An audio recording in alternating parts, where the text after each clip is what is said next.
इस साल मेरी फसल अच्छी आएगी। मालिक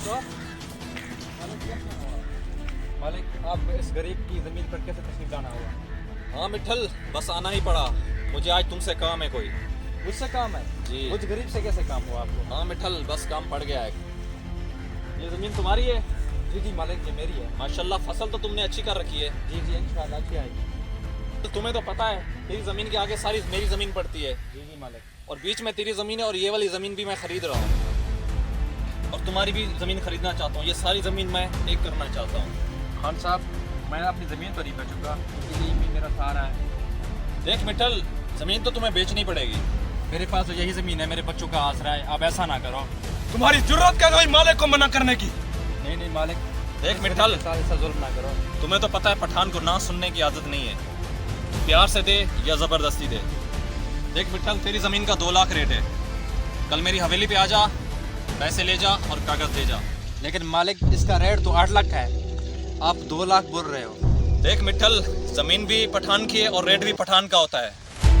मालिक ऐसा मत करो, ये ज़मीन मेरे बच्चों का आसरा है। ये ज़मीन छोड़ दो, बाकी जो बात करोगे मैं वो मिठल, जब तुम्हारे बच्चे ही नहीं रहेंगे तो फिर तुम ज़मीन का क्या करोगे? अब क्या करूंगा यार, अब एक ही तो आसरा था इस ज़मीन का, ये भी चली जाएगी तो क्या करूंगा मैं? हाँ भाई मिठल, क्यों परेशान है? यार बहुत परेशान हूँ। पठान धमकी देकर गया, अगर मैं उसको ज़मीन नहीं दूंगा तो वो मेरे बच्चों को मार देगा और मुझे भी नुकसान पहुँचाएगा। अच्छा, तू परेशान नहीं हो, नया एसएचओ आया थाने में, वहाँ पे चला जा, वो तेरा मसला हल कर देगा।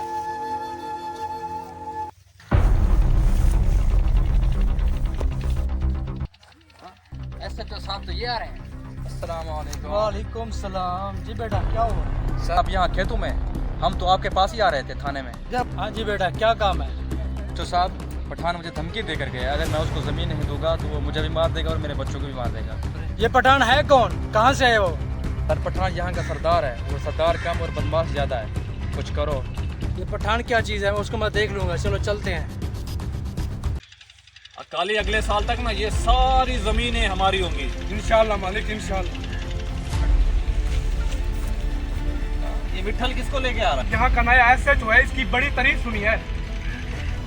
हाँ काली, पैसे के आगे ना बड़े बड़े छोटे हो जाते हैं। देख लेंगे इस एसएचओ को भी। हाँ भाई, तुम यहाँ का लोग आ जाए, तुम्हारी जरूरत है तो ये बात काली, तुम्हें नहीं पता हम कानून की कितनी इज्जत करते हैं। ये कानून का बंदा है। देखो एसएचओ साहब, हम कानून की बड़ी इज्जत करते हैं, हम बड़े शरीफ लोग हैं एसएचओ साहब। पर शायद आप नए हैं, आपको नहीं पता, यहाँ कानून भी पठान का चलता है और अदालत भी पठान की होती है। यहाँ वही होता है जो पठान चाहता है। पठान, ये आप ठीक नहीं कर रहे हो।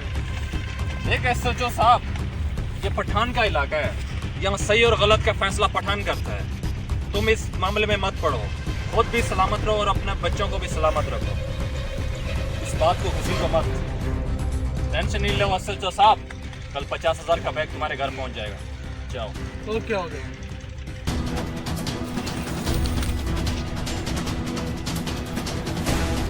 विठल, तूने गलती कर दी, पर दूसरा मौका नहीं मिलेगा। कल कागज लेके मेरी हवेली पे आ जाना। आ जाओ भाई।